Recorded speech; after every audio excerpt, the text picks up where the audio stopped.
नमस्ते दोस्तों। आज हम जिस यात्रा पर निकलने वाले हैं वह किसी साधारण ज्ञान की नहीं है। यह यात्रा है उस परम सत्य की, ऐसा सत्य जिसे सुनकर सदियों से बड़े बड़े सम्राटों के सिंहासन डोल गए और विद्वानों का अहंकार राख हो गया। यह ज्ञान दिखने में सरल लग सकता है, पर इसकी गहराई इतनी भयानक है कि जिसने भी इसे समझा उसके जीवन का नक्शा ही बदल गया। हम बात कर रहे हैं अष्टावक्र गीता की, एक ऐसा ग्रंथ जो ना ध्यान मांगता है, ना मंत्रों का जाप और ना ही वर्षों का कठिन तप। यह ग्रंथ मांगता है तो सिर्फ एक चीज, वह है आपकी अपनी पहचान की आहुति। अक्सर हम अध्यात्म में यही सीखते हैं कि कुछ करना है, कहीं पहुंचना है या कुछ बनना है। परंतु अष्टावक्र गीता का संदेश इन सब से बिल्कुल उलट है। यह कहता है कि तुम पहले से ही वही हो जहां तुम पहुंचना चाहते हो। यह वही आधिकारिक आवाज है जो कहती है तुम्हारे भीतर की सच्चाई बाहर ढूंढने के इंतजार में नहीं है, वह तुम्हारे साथ वर्तमान में ही मौजूद है। यह अद्वैत वेदांत की वह चरम सीमा है जिसे अजातवाद के करीब माना जाता है, वह सिद्धांत जो कहता है कि वास्तव में कभी कुछ पैदा ही नहीं हुआ। यानी सृष्टि की यह सारी चालें और घटनाएं एक ऐसी महायात्रा का हिस्सा हैं, पर मूलतः जो है कभी नहीं था, यह समझना ही असली उलटफेर है। कल्पना कीजिए प्राचीन भारत के एक ऐसे समय की जहां ज्ञान की चर्चा महलों से लेकर जंगलों तक गूंजती थी। एक ओर थे राजा जनक, विद्वान, शांत और ऐसे सम्राट जिनके मन में सत्य की गहरी पकड़ थी, और दूसरी ओर थे ऋषि अष्टावक्र जिनका शरीर 8 जगहों से टेढ़ा मेढ़ा था। परंतु इस विकृत शरीर के भीतर जो ज्ञान छिपा हुआ था वह इतना प्रज्वलित था कि उसने जनक जैसे राजा को एक ही पल में शून्य कर दिया। शून्य यानी अहंकार का नाश। आज के इस वीडियो में हम गहराई से समझेंगे कि आखिर क्यों इस ज्ञान को इतना खतरनाक माना गया कि इसे हजारों सालों तक आम लोगों से छुपा कर रखा गया। क्या वाकई आप वही नहीं हैं जिसे आप आईने में देखते हैं? क्या आपकी सफलता, आपका दुख और आपकी मौत सब सिर्फ एक स्मृति मात्र है? क्या जो कुछ आप मैं मानते हैं वह केवल एक पहचान है जो समय के साथ बनाई और बिगड़ी है? तैयार हो जाइए एक ऐसे मनोवैज्ञानिक और आध्यात्मिक अनुभव के लिए जो आपकी बुद्धि के हर तर्क को ध्वस्त कर देगा। इस यात्रा के बाद आपका देखने का नजरिया हमेशा के लिए बदल जाएगा, क्योंकि अष्टावक्र का ज्ञान कोई सांत्वना नहीं देता, वह सीधे अहंकार पर प्रहार करता है, बिना किसी कोने तांगे रहने के। अब एक दृश्य सोचिए, राजा जनक की सभा सजी हुई है। महल की दीवारों पर अलंकृत वेदों के शास्त्र फहर रहे हैं, दीपकों की रोशनी में शास्त्रार्थ की गंभीरता और गरिमा झलकती है। यहाँ भारत के सबसे बड़े विद्वान, पंडित और दार्शनिक शास्त्रार्थ के लिए जुटे हैं। हर चेहरा ध्यानपूर्ण, हर मुद्रा तीखी और हर शब्द पर तर्क की तलवार चलने को तैयार। तभी द्वार से एक व्यक्ति प्रवेश करता है, पूरा माहौल एक क्षण में बदल जाता है। वह कोई और नहीं बल्कि ऋषि अष्टावक्र थे। जैसा कि उनका नाम था, उनका शरीर 8 अलग अलग जगहों से टेढ़ा मेढ़ा था। उनके चलने का अंदाज, उनका झुकना, उनके अंग सब सामान्य मानवीय रूप से अलग थे, पर उनके भीतर का प्रकाश उसी विलक्षणता का प्रमाण था। उनके सभा में आते ही वहां बैठे विद्वानों और पंडितों के बीच एक दबी हुई हंसी फूट उठती है। धीरे धीरे वह हंसी एक ठहाके में बदल जाती है, एक तरह की ऊंची, नजरअंदाज करने वाली हंसी जो दिखावे पर हंसती है। उन महापंडितों की नजरों में अष्टावक्र का शारीरिक दोष ही दिखाई देता था, उनकी आत्मा, उनका ज्ञान आंखों से ओझल था। अष्टावक्र चुपचाप खड़े रहे, मुस्कुराते रहे और उन विद्वानों को देख रहे, पर जो कुछ हुआ उसने पूरा माहौल बदल दिया। अचानक अष्टावक्र स्वयं भी हंसने लगे, पर उनकी हंसी में जो गंभीरता और तीखापन था वह मजाक से बहुत दूर था। इसकी टोन इतनी गहरी और डरावनी थी कि पूरी सभा पक्षाघात सी स्तब्ध हो गई। राजा जनक अचंभित रह गए। वे सिंहासन से उठकर बोले, हे ऋषिवर, ये विद्वान तो आपकी शारीरिक स्थिति देखकर हंस रहे थे, पर आप क्यों हंस रहे हैं? आपकी हंसी में ऐसा क्या रहस्य है? अष्टावक्र ने गहरी आंखों से जनक की ओर देखा, एक लंबी सांस ली और गरजते हुए बोले, राजन, मैं इसीलिए हंसा क्योंकि मैं सोचता था कि यह ब्रह्मज्ञानियों की सभा है, पर यहाँ तो सिर्फ चामार बैठे हैं। यह वाक्य सुनते ही सभा में जैसे बिजली गिर गई। सारे चेहरे झकझोर गए। सम्राट जनक सन्न रह गए। फिर अष्टावक्र ने आगे जो कहा, वह डीप साइकोलॉजी और वेदांत का सबसे बड़ा प्रहार था। उन्होंने कहा, राजन, जो व्यक्ति केवल चमड़ी की खाल देखता है वह चामार ही तो है। यह पंडित मेरे शरीर के टेढ़ेपन को देख रहे हैं, मेरी आत्मा को नहीं। क्या गन्ने के टेढ़े होने से उसका रस टेढ़ा हो जाता है? या क्या नदी के मुड़ने से उसका जल मुड़ जाता है? क्या घड़े के टूटने से उसके भीतर का आकाश खंडित हो जाता है? यह प्रश्न सामान्य लगते हैं, पर इनके भीतर एक भयानक सत्य छिपा है। हम परतों में जीते हैं, शरीर, परिचय, उपाधियां, और इन परतों को ही अपना मैं मान लेते हैं। अष्टावक्र का झटका यही है कि असली मैं इन परतों से परे है, अविखंड, अक्षुण्ण और निश्चल। जरा रुकिए और इस वाक्य की गहराई को महसूस कीजिए। हम अपनी पूरी जिंदगी इसी बोझ के नीचे बिता देते हैं कि मैं घर चला रहा हूँ, मैं सफल हो रहा हूँ या मैं असफल हो गया हूँ, और इन कथित पहचानों ने हमारी चेतना को कैद कर दिया है।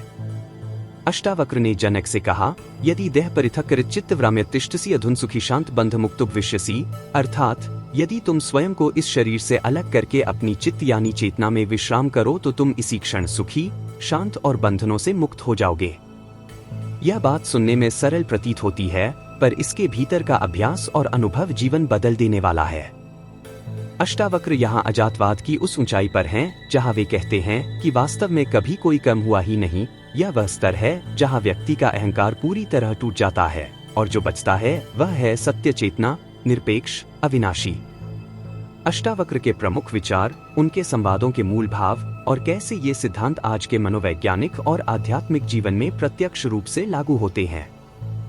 क्या आपकी रोजमर्रा की पीड़ा और असफलताएं केवल पहचान की गलती हैं? क्या आप वही हैं जो आईने में दिखता है? आगे बढ़ने के लिए तैयार रहिए, क्योंकि अब हम उस सत्य के और पास जा रहे हैं जो देखता भी है और बताता भी है, तुम पहले से ही वही हो।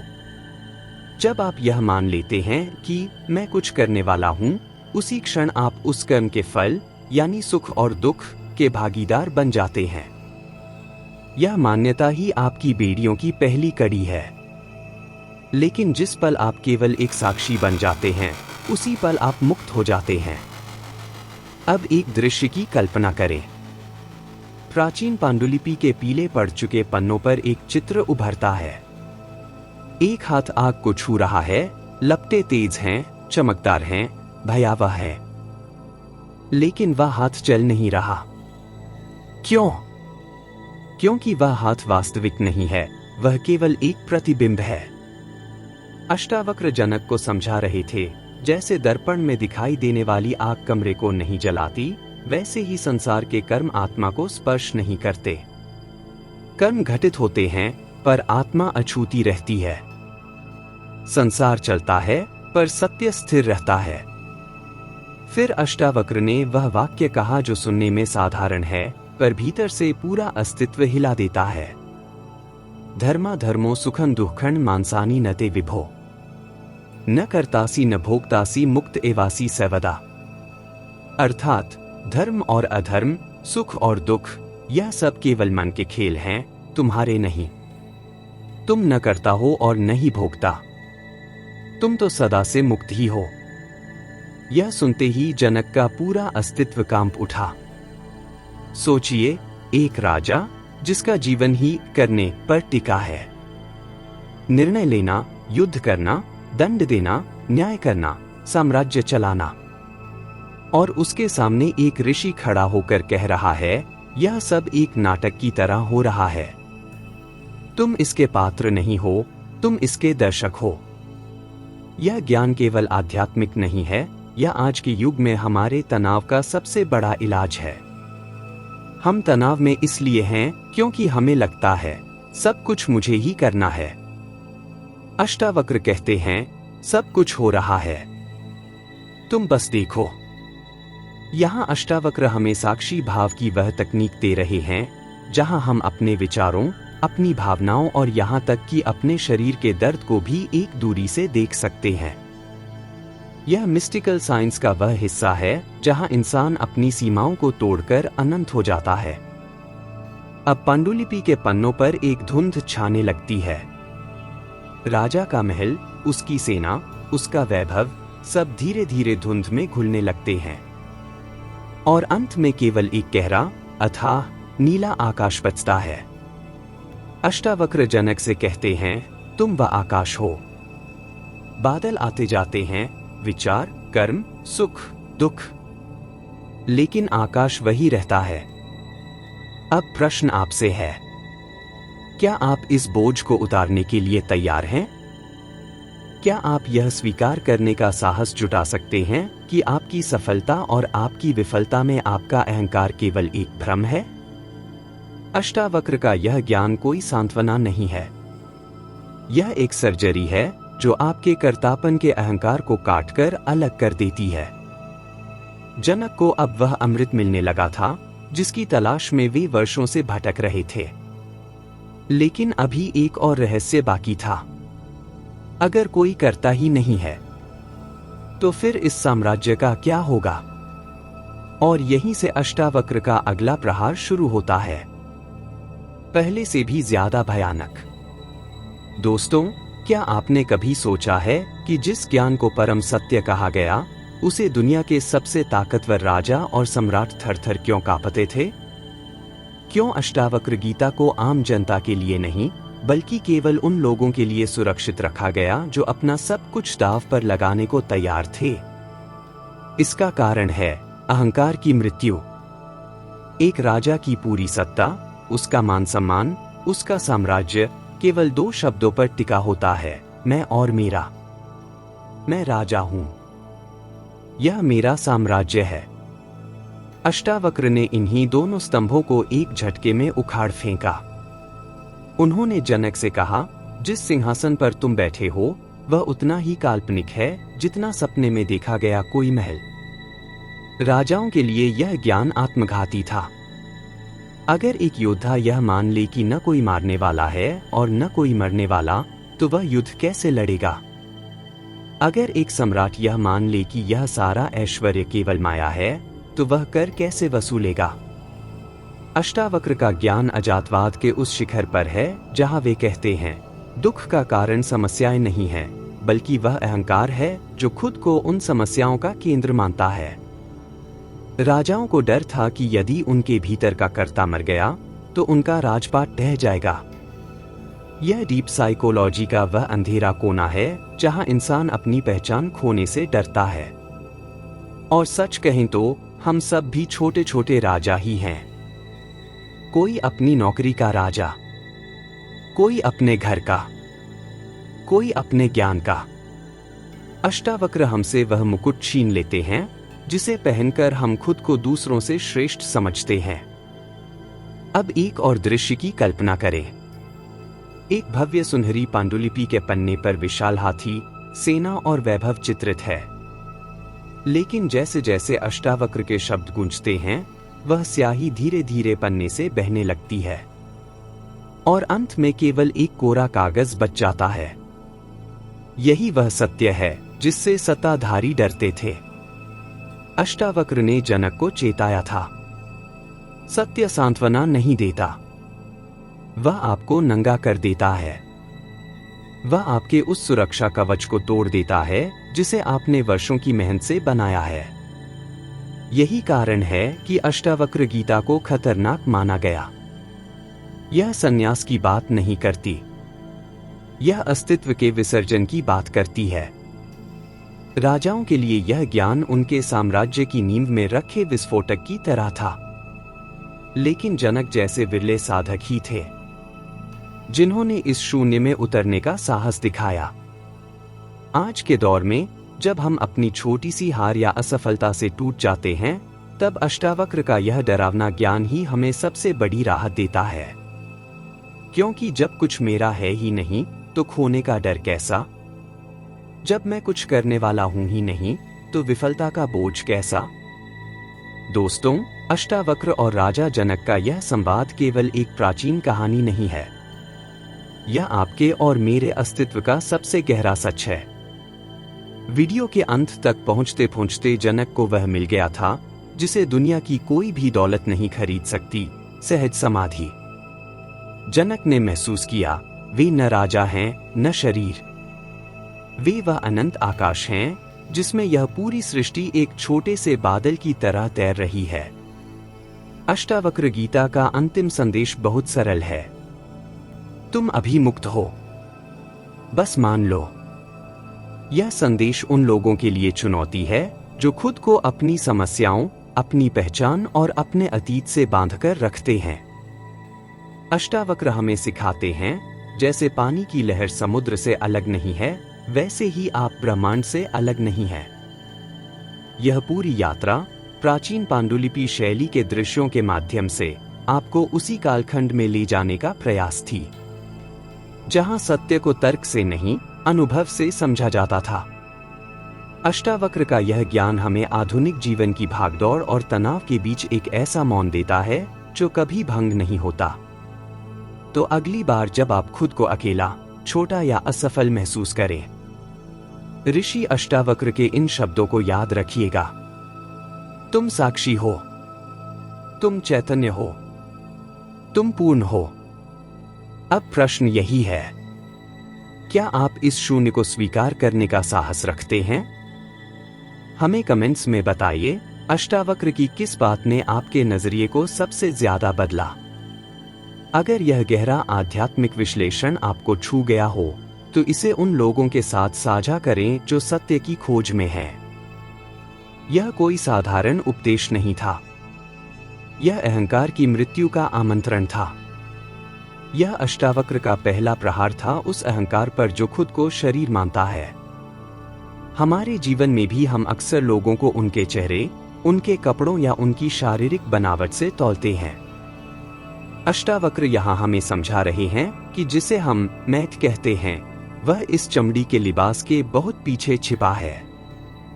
जनक को अपनी गलती का एहसास हुआ। उन्हें समझ आ गया कि जिस ज्ञान को वे बाहरी आंखों से ढूंढ रहे थे, वह उनके सामने साक्षात खड़ा है। उन्होंने अष्टावक्र के चरणों में सिर झुका दिया। यहीं से उस महान संवाद की शुरुआत पड़ी जिसे आज हम अष्टावक्र गीता के नाम से जानते हैं। इस दृश्य को अपनी आंखों के सामने महसूस कीजिए। प्राचीन पांडुलिपि के पीले पन्नों पर अंकित वे टेढ़े मेढ़े अंग वाले ऋषि और उनके सामने नतमस्तक चक्रवर्ती सम्राट। पन्नों की किनारों पर घिसे हुए अक्षर, मोमबत्तियों की धीमी लौ और हवा में धूल के कण तैर रहे हैं। यह दृश्य हमें याद दिलाता है कि सत्य कभी बाहरी रूप रंग का मोहताज नहीं होता। अष्टावक्र का यह प्रहार आज के द्वार में भी उतना ही सटीक है। जहां हम अपनी बाहरी सुंदरता को संवारने में करोड़ों खर्च करते हैं, पर भीतर की उस अनंत चेतना को भूल जाते हैं जो कभी बूढ़ी नहीं होती और न ही कभी टेढ़ी होती है। सभा में सन्नाटा पसरा हुआ था। राजा जनक, जो अब तक स्वयं को एक आत्मज्ञानी और महान शासक समझते थे, पूरी तरह टूट चुके थे।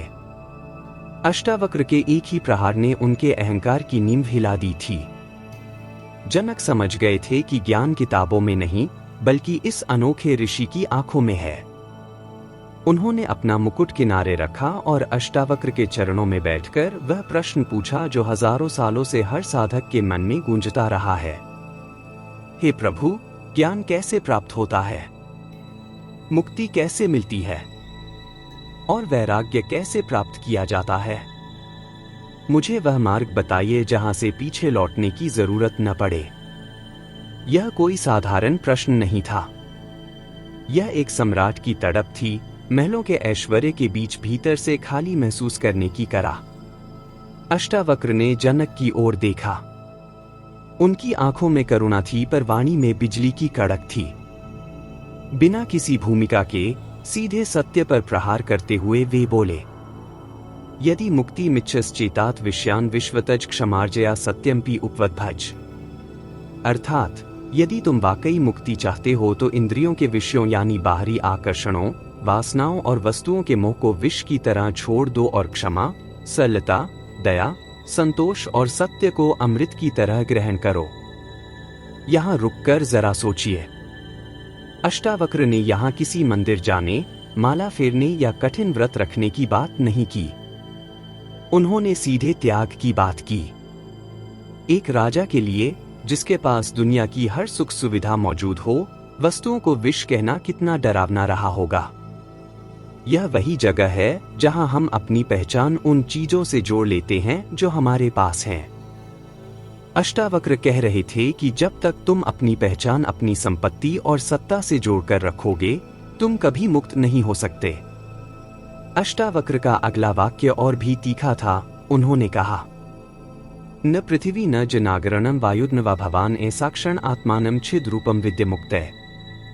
उन्होंने जनक से कहा, तुम न पृथ्वी हो, न जल हो, न अग्नि हो, न वायु हो और न आकाश हो, तुम इन पांचों तत्वों के साक्षी हो। तुम केवल शुद्ध चैतन्य हो। यदि तुम मुक्त होना चाहते हो तो स्वयं को इन तत्वों से अलग अनुभव करना शुरू करो।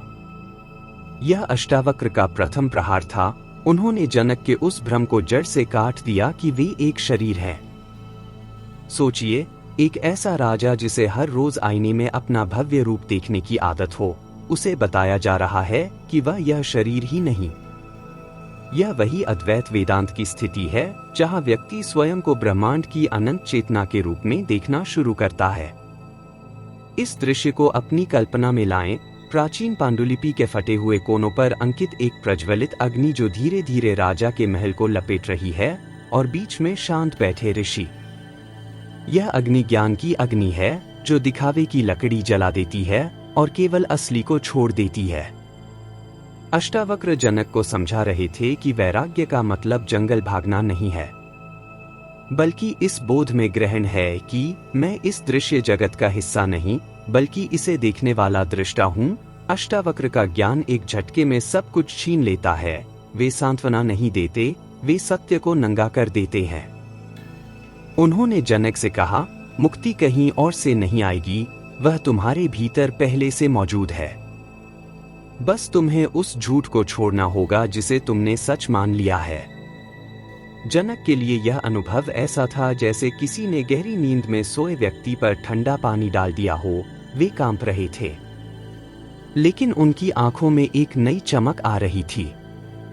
उन्हें समझ आ रहा था कि क्यों यह ज्ञान इतना गोपनीय और डरावना है, क्योंकि यह आपको वह सब कुछ छोड़ने को कहता है जिसे आपने मैं और मेरा कहा है। दोस्तों, अब हम अष्टावक्र गीता के उस मोड़ पर पहुंच गए हैं जहां से आपकी पूरी दुनिया हिलने वाली है। अब तक आपने सुना होगा, अच्छे कर्म करो, बुराई से बचो, मेहनत करो। लेकिन अष्टावक्र यहाँ जनक को कुछ ऐसा कह रहे थे जो हर तर्क के विरुद्ध था। उन्होंने कहा, तुम करता नहीं हो, तुम कुछ भी करने वाले नहीं हो। दोस्तों, जरा एक पल रुकिए। जो कुछ आपने अभी सुना, यह केवल शब्द नहीं थे। यह आपके भीतर बैठे उस झूठे मैं पर पड़ा हुआ पहला प्रहार था। अष्टावक्र ने जनक से कुछ नया जोड़ने को नहीं कहा, उन्होंने केवल हटाने को कहा। वह हटाना जो आप खुद को समझ बैठे हैं। और यही एक बहुत गहरा रहस्य छिपा है। जिस क्षण अहंकार टूटता है, उसी क्षण भीतर की ऊर्जा जागना शुरू करती है। आज जिसे आधुनिक दुनिया सात चक्र कहती है, अष्टावक्र उसी चेतना की बात कर रहे थे, बस बिना नाम दिए। जब आप खुद को शरीर मानते हैं, तो ऊर्जा नीचे के चक्रों में फंसी रहती है। डर, वासना, क्रोध, असुरक्षा। लेकिन जैसे ही मैं करता हूं का भ्रम टूटता है, ऊर्जा ऊपर उठने लगती है, हृदय खुलता है, बुद्धि शांत होती है, और सहस्रार पर जाकर साक्षी भाव जन्म लेता है। यही कारण है कि हर सच्चा आत्मबोध चक्रों की जागृति के बिना अधूरा है। अगर आप यह जानना चाहते हैं कि कौन सा चक्र आपकी जिंदगी को रोक रहा है, कैसे सात चक्र जागने पर डर अपने आप गिर जाता है, और क्यों प्राचीन ऋषियों ने इन्हें ऊर्जा के द्वार कहा, तो हमारे चैनल पर सात चक्रों पर आधारित पूरा डीप वीडियो उपलब्ध है। उसका लिंक आपको डिस्क्रिप्शन में मिल जाएगा। याद रखिए, अष्टावक्र का ज्ञान आराम नहीं देता, वह आपको जगा देता है। और जो जाग गया, उसे फिर कोई बांध नहीं सकता। अगर यह वीडियो आपके भीतर कहीं चुभा है तो समझ लीजिए सत्य ने दस्तक दे दी है। कमेंट में जरूर लिखिए आपके भीतर सबसे ज्यादा किस चक्र में रुकावट महसूस होती है, और इस वीडियो को उन लोगों तक पहुंचाइए जो अब सवाल पूछने लगे हैं, मैं कौन हूं? क्योंकि यही सवाल आपको हर झूठ से बाहर निकाल देता है। सत्य से जुड़े रहिए, साक्षी बने रहिए। जय चैतन्य।